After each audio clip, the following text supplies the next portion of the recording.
Hello learners, welcome to begins learn YouTube channel. Begins learn YouTube channel. So learners, जैसे कि हम लोग आप लोगों के एग्जाम के मैथ का जो सब्जेक्ट होता है उसके हम लोग चैप्टर वाइज क्वेश्चन पिछले 2 दिनों से कर रहे हैं, तो उसी सिलसिले को जारी करते हुए आज हम लोग आप लोगों के जो बिहार बोर्ड मैथ सब्जेक्ट का जो चैप्टर नंबर 2 यानी बहुपद चैप्टर है, तो आज हम लोग बहुपद चैप्टर के महत्वपूर्ण क्वेश्चंस को करेंगे जो आपके आने वाले एग्जाम में सीधे जाकर टकराएंगे। तो आप लोग बिना वीडियो को स्किप किए हुए लगातार वीडियो को देखिएगा ताकि एक भी क्वेश्चन आप लोगों का मैथ में न छूटे और आप लोग 100 में से कम तो 95 नंबर बना कर ही आए।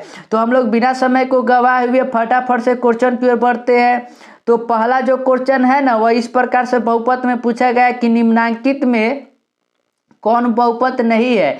आप लोगों को बताना है कि इन चारों में से कौन बहुपद नहीं है। तो सबसे पहले तो आपको यह मालूम होना चाहिए कि बहुपद किसे कहते हैं, यानी बहुपद कौन सा होता है। तो बहुपद वह होता है जिसमें चर राशि हो, जैसे कि एक्स हो, वाई हो, जेड हो, टी हो, मीन्स कोई भी हो लेकिन वह कांस्टेंट नहीं हो। लेकिन अगर आप लोग ऑप्शन नंबर ए को देखिएगा तो ऑप्शन नंबर ए में दिया हुआ है -7, और -7 क्या है, तो -7 एक अचर राशि है और इसमें कहीं पर भी चर नहीं है, यानी क्या है कि यह बहुपद नहीं है। तो इसका राइट आंसर जो हो जाएगा ऑप्शन नंबर ए हो जाएगा -7।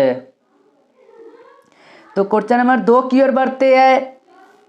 तो क्वेश्चन नंबर 2 जो है ना, वह इस प्रकार से पूछा गया है कि घात 1 वाले बहुपद कहलाता है, यानी कि वह बहुपद जिसमें घात 1 होता है उसे हम लोग क्या कहते हैं, उसे हम लोग द्विघात बहुपद कहते हैं, उसे त्रिघात बहुपद कहते हैं, उसे रैखिक बहुपद कहते हैं, या बहुपद नहीं होता है। तो मैं आप लोगों को एक एग्जाम्पल के थ्रू समझाने की कोशिश करता हूँ।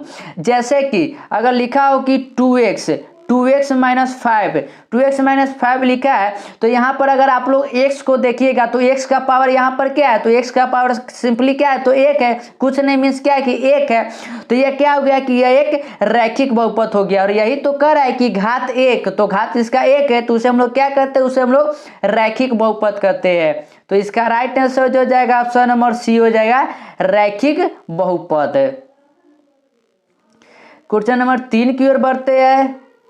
तो क्वेश्चन नंबर 3 जो है ना, वह इस प्रकार से पूछा गया है कि त्रिघात बहुपद का सबसे व्यापक रूप है, यानी जो त्रिघात बहुपद होता है ना उसका व्यापक फॉर्मूला मतलब कि सूत्र की तरह पूछ लिया गया है। तो उसका क्या व्यापक रूप होता है, तो उसका जो व्यापक रूप होता है ना वह होता है ax³ + bx² + cx + d होता है। यही जो होता है वह त्रिघात समीकरण का व्यापक रूप होता है, और यह हमारे ऑप्शन नंबर सी में दिया हुआ है। तो इसका राइट आंसर जो जाएगा ना ऑप्शन नंबर सी हो जाएगा।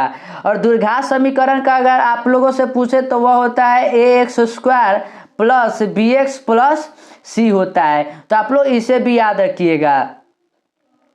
तो क्वेश्चन नंबर 4 की ओर बढ़ते हैं। तो क्वेश्चन नंबर 4 जो है ना, वह इस प्रकार से पूछा गया है कि कौन रैखिक बहुपद व्यंजक है। बताना है आप लोगों को रैखिक बहुपद व्यंजक कौन है।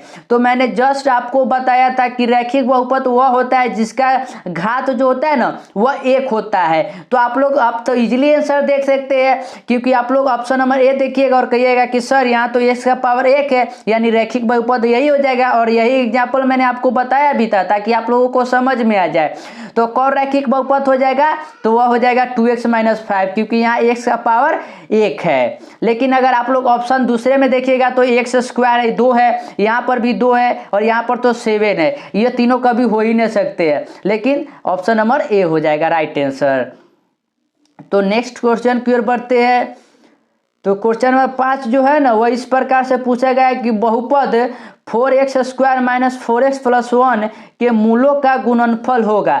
यहाँ पर आप लोगों से पूछा है कि मूल जो होता है ना शून्य, जिसे शून्यक भी कहते हैं, मूल भी कहते हैं, उसका गुणनफल आप लोगों से पूछा गया है। तो हम लोग गुणनफल का एक फॉर्मूला जानते हैं कि गुणनफल का जो फॉर्मूला होता है अल्फा × बीटा, वह किसके इक्वल टू होता है, तो वह होता है c/a के। c/a होता है, और यहाँ पर क्या है, तो a = है 4, b = है -4 एंड c = कितना है, तो c = है 1। यहाँ से इन तीनों से कंपेयर किया हमने, और c का मान 1, तो यहाँ पर रखेंगे तो c का मान 1 हो जाएगा, और a का मान कितना है, तो 4। तो 1/4 जो होगा ना इसके मूलों का गुणनफल हो जाएगा। तो हम लोग देखते हैं कि 1/4 कहाँ पर दिया हुआ है। तो हम लोग देख सकते हैं कि हमारे ऑप्शन नंबर सी में दिया हुआ है, तो इसका राइट आंसर जो हो जाएगा ऑप्शन नंबर सी हो जाएगा 1/4। क्वेश्चन नंबर 6 की ओर बढ़ते हैं। और ये सभी क्वेश्चन है ना, ये सभी क्वेश्चन आपके एग्जाम के लिए बहुत ही ज़्यादा इंपॉर्टेंट है। आप लोग देख सकते हैं कि जो मैं क्वेश्चन 6 कराने वाला हूँ और 7 कराने वाला हूँ, आप लोगों के 13 में और 15 में लगातार मीन्स एक साल 20 करके पूछा गया है। तो ये आपके आने वाले एग्जाम के लिए बहुत ही इंपॉर्टेंट है, तो आपको इन सभी को अच्छी तरह से सॉल्व करके जाना है। तो क्वेश्चन नंबर 6 है कि यदि बहुपद px = x² - 2x + 5 के शून्यक अल्फा और बीटा हो तो अल्फा इंटू बीटा। बहुत ही जो क्वेश्चन है, अल्फा इंटू बीटा का मैंने अभी अभी फॉर्मूला बताया कि क्या होता है, तो वो होता है c/a। और इन दोनों का कंपेयर हम लोग करेंगे तो a का मान यहाँ पर क्या है, तो 1 है, b का मान -2 है और c का मान 5 है। आप लोग इतना कर सकते हैं। तो c का मान हो जाएगा 5 और a का मान कितना है, तो a का मान है 1, यानी 5/1 यानी 5। तो हम लोग देखते हैं कि कहाँ पर 5 दिया हुआ है, तो हम लोग ऑप्शन नंबर ए में देख सकते हैं कि 5 दिया हुआ है, तो इसका राइट आंसर जो हो जाएगा ऑप्शन नंबर ए हो जाएगा 5। क्वेश्चन नंबर 7 की ओर बढ़ते हैं। तो क्वेश्चन नंबर 7 जो है ना, वह इस प्रकार से पूछा गया है कि एक द्विघात बहुपद के मूलों का योगफल तथा गुणनफल क्रमशः 2 तथा 15 है, द्विघात बहुपद है। यहाँ पर जो मतलब कि वह कौन सा बहुपद होगा, द्विघात बहुपद जिसका योगफल 2 और गुणनफल जो है ना वह 15 के बराबर होगा। तो इसका हम लोग एक फॉर्मूला जानते हैं। जब हमें योगफल और गुणनफल दिया होता है तो द्विघात समीकरण का जो फॉर्मूला होता है वह होता है x² - x into alpha plus beta plus alpha into beta, यही होता है फॉर्मूला। और हमें क्या है कि यहाँ पर योगफल यानी अल्फा प्लस बीटा का मान कितना है, तो 2 दिया हुआ है। तो हम लोग क्या करते हैं ना कि पुट करते हैं, तो ये हो जाएगा x² - 2 दिया हुआ है और माइनस है, तो ये हो जाएगा -2x और प्लस और अल्फा इंटू बीटा यानी गुणनफल कितना है, तो 15, तो 15 हो जाएगा। यानी क्या निकलता है कि x² - 2x + 15, और यही जो होगा ना यह द्विघात बहुपद होगा। तो देखते हैं कि x² - 2x + 15 कहाँ हुआ दिया हुआ है। तो हम लोग देख सकते हैं कि कहाँ पर दिया हुआ है, तो ऑप्शन नंबर सी में दिया हुआ है। तो इसका राइट आंसर जो जाएगा ऑप्शन नंबर सी हो जाएगा। क्वेश्चन नंबर 8 की ओर बढ़ते हैं। तो क्वेश्चन नंबर 8 जो है ना इस प्रकार से कि बहुपद x² - 11 के शून्यक है, इसका शून्यक पूछा गया है कि मूल क्या होगा। तो मूल निकालने के लिए हम लोग क्या करते हैं कि इसको 0 के बराबर करते हैं। तो ये हो जाएगा x² - 11 = 0 और हमें x का मान चाहिए, तो हम लोग क्या करते हैं कि x² को इधर रखते हैं और जो माइनस है तो उधर ले जाएंगे, तो ये प्लस में चला जाएगा और x यहाँ से क्या निकल जाएगा, तो ±√11, क्योंकि स्क्वायर है तो रूट में चला जाएगा। तो हम लोग देखते हैं कि प्लस माइनस कहाँ पर √11 दिया हुआ है। तो हम लोग देख सकते हैं कि हमारे ऑप्शन नंबर डी में दिया हुआ है √+11 है और -√11, और यही हम लोगों का राइट आंसर भी हो जाएगा। क्वेश्चन नंबर 9 की ओर बढ़ते हैं। तो क्वेश्चन नंबर 9 जो है ना वह इस प्रकार के कि शून्यक 4, 7 वाले द्विघात बहुपद की संख्या होगा। ये बहुत ही फेमस क्वेश्चन है कि शून्यक 4, 7 वाले द्विघात बहुपदों की संख्या होगा तो कितना होगा, तो वह होगा 3। आप लोग याद रखिएगा कितना होगा, तो वह हो जाएगा 3। क्वेश्चन नंबर 10 की ओर बढ़ते हैं। तो क्वेश्चन नंबर 10 जो है ना वह इस प्रकार से कि निम्नलिखित में कौन बहुपद है। यहाँ पर आप लोगों से पूछा गया है कि इन चारों में से वह कौन है जो बहुपद है। तो आप लोग बताइए कि इन चारों में से कौन बहुपद है। तो हम लोग जानते हैं कि बहुपद जो होता है ना वह कभी भी नेगेटिव में नहीं होता है और रूट में नहीं होता है। तो यहाँ पर अगर आप लोग ऑप्शन ए देखिएगा तो x + 1/x² + 2 है दिया हुआ। अगर यहाँ से एलसीएम x² लीजिएगा तो यह हो जाएगा x³ + 1 + 2x² और इधर जाकर 0 हो जाएगा। और यह क्या है कि एक बहुपद है। तो इसका राइट आंसर जो है ना वो ऑप्शन नंबर ए ही हो जाएगा, x + 1/x² + 2। यह क्या है, तो एक बहुपद है। क्वेश्चन नंबर 11 की ओर बढ़ते हैं।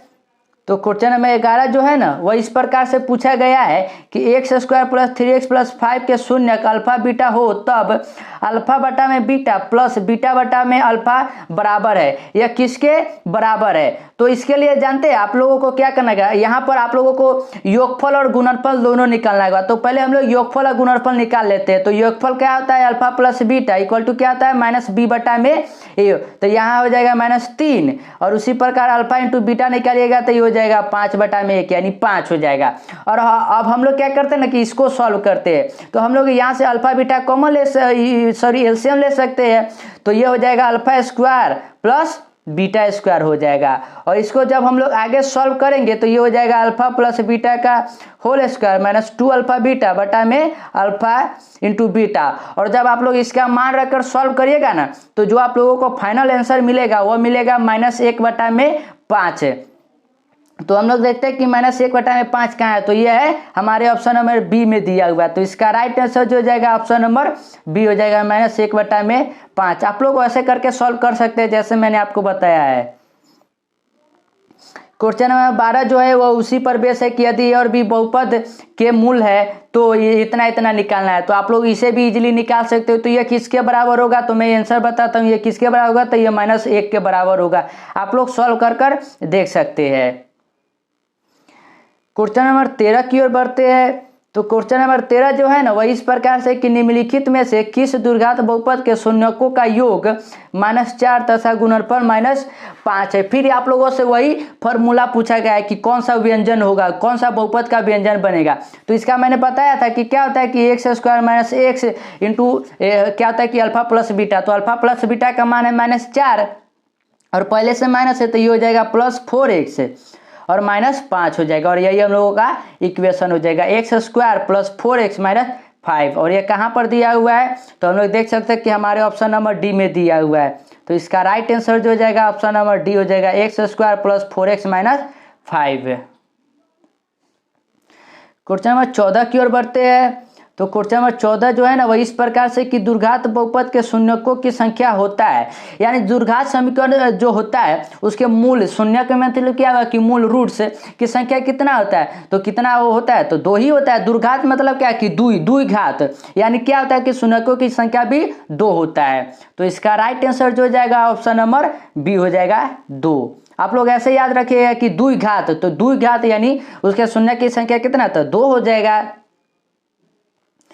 क्वेश्चन नंबर 15 की ओर बढ़ते हैं। तो क्वेश्चन नंबर 15 जो है ना वह इस प्रकार से कि निम्नलिखित में कौन बहुपद नहीं है। इनमें बताना है कि कौन बहुपद नहीं है।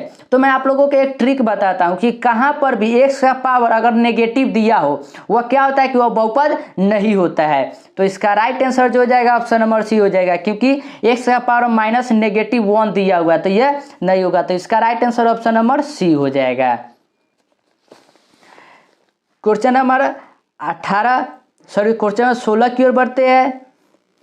तो क्वेश्चन नंबर 16 जो है ना वह इस प्रकार से कि बहुपद y² - 6y + 8 का घात है। इसका घात कितना है, ये तो बहुत ही सिंपल है कि घात इसका कितना है, तो y का पावर आप लोग देखिए y का पावर कितना है, तो y का पावर 2 है। हाईएस्ट पावर तो हम लोग देखते हैं तो y का पावर क्या है, तो 2 है, यानी इसका घात क्या आ जाएगा, तो 2 हो जाएगा। और ये हमारे ऑप्शन नंबर ए में दिया हुआ है।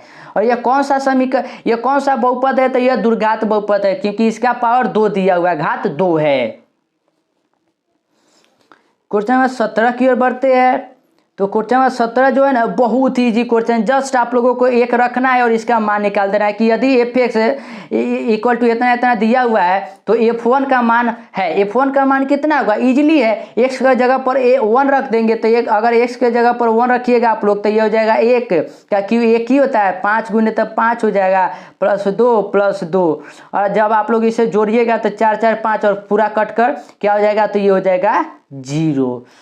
तो हम लोगों का राइट आंसर क्या मिलता है, तो 0। तो देखते हैं कि 0 कहाँ दिया हुआ है, तो हम लोग देख सकते हैं कि हमारे ऑप्शन नंबर ए में दिया हुआ है। तो इसका राइट आंसर जो हो जाएगा ऑप्शन नंबर ए हो जाएगा 0। क्वेश्चन नंबर 18 की ओर बढ़ते हैं। तो क्वेश्चन नंबर 18 जो है ना वह इस प्रकार से कि दुर्घात बहुपद y² + 3y + 2 के शून्यकों का योग होगा। आपको बताना है कि इसके शून्यक यानी मूल जो होगा उसके योगफल कितना होगा। तो मैंने आपको बार बार यह रिपीट करते आ रहा हूँ, योगफल गुणनफल के क्या फॉर्मूला आता है। तो योगफल का जो फॉर्मूला आता है वो होता है alpha plus beta equal to minus B बटा में ए होता है, माइनस बी बटा में ए होता है। और हम लोग यहाँ पर अगर कंपेयर करेंगे तो बी का मान हमें मिल रहा है -3 और ए का मान है 1, तो -3 ही हो जाएगा जो राइट आंसर हो जाएगा। तो देखते हैं कि -3 कहाँ पर दिया हुआ है। तो हम लोग ऑप्शन नंबर डी में देख सकते हैं कि -3 दिया हुआ है, तो इसका राइट आंसर जो जाएगा ऑप्शन नंबर डी हो जाएगा -3। क्वेश्चन नंबर 19 की ओर बढ़ते हैं। तो क्वेश्चन नंबर 19 जो है ना वह इस प्रकार से पूछा गया है कि यदि अल्फा और बीटा किसी बहुपद f(x) = x² + px + q के शून्यक हो, तो यदि 1 बटा में अल्फा और 1 बटा में बीटा इसके शून्यक हो तो बहुपद हो गए। यह बस इसको आपको क्या करना है कि इन दोनों अल्फा और बीटा को क्या करना है कि अल्फा प्लस बीटा है उसका योगफल निकालना है, फिर गुणनफल, और उससे जब आप लोग सॉल्व करिएगा तो जो आप लोगों का आंसर मिलेगा वो मिलेगा q² + px + 1। यही जो हो जाएगा ये राइट आंसर आप लोगों का हो जाएगा। क्वेश्चन नंबर 20 की ओर बढ़ते हैं और आज का लास्ट क्वेश्चन है, और इसके जो भी क्वेश्चन बचेगा ना उसके हम लोग इसके नेक्स्ट वाले वीडियो में कंटिन्यू करेंगे। तो इसीलिए अगर अभी तक चैनल को सब्सक्राइब नहीं किया ना तो आप लोग क्या करेंगे कि चैनल को सब्सक्राइब कर लेंगे, क्योंकि लगातार ऐसे ही वीडियो की प्रैक्टिस हम लोग क्वेश्चन जो भी चैप्टर है उन सभी का प्रैक्टिस क्वेश्चन लाते रहेंगे। तो आप लोगों का एक भी प्रश्न नहीं छूटेगा एग्जाम में, और आप लोग जाइएगा और सीधा टिक मार कर आइएगा। आप लोग इतना प्रैक्टिस कर लीजिएगा। तो आप लोग इसलिए चैनल को सब्सक्राइब कर लेंगे और बेल आइकन को ऑन कर लेंगे। तो क्वेश्चन नंबर 20 जो है ना वो बहुत ईजी क्वेश्चन है कि y² × 1 बटा में y + 3 इक्वल टू कितना होगा। तो ये तो बहुत ईजी क्वेश्चन, बस आपको गुना आना चाहिए। तो हम लोग क्या करते हैं ना कि जो y² इस बाहर में है इसे हम लोग अंदर गुना करवा देते हैं। तो ये हो जाएगा y² बटा में y प्लस 3y² हो जाएगा। गुना तो ऐसे ही करवाते हैं, और ये y से एक y कट जाएगा तो ये हो जाएगा y प्लस 3y²। और यही जो हो जाएगा हम लोगों का राइट आंसर हो जाएगा कि y प्लस 3y²। तो देखते हैं कि यह कहाँ पर दिया हुआ है। तो हम लोग देख सकते हैं कि ऑप्शन नंबर डी में दिया हुआ है y प्लस 3y²। तो इसका राइट आंसर जो जाएगा ऑप्शन नंबर डी हो जाएगा y प्लस 3y²। और आप लोग क्या करेंगे कि फटाफट से चैनल को सब्सक्राइब कर लेंगे, क्योंकि इसका पार्ट 2 जो है ना वो कल ही वीडियो अपलोड होने वाला है।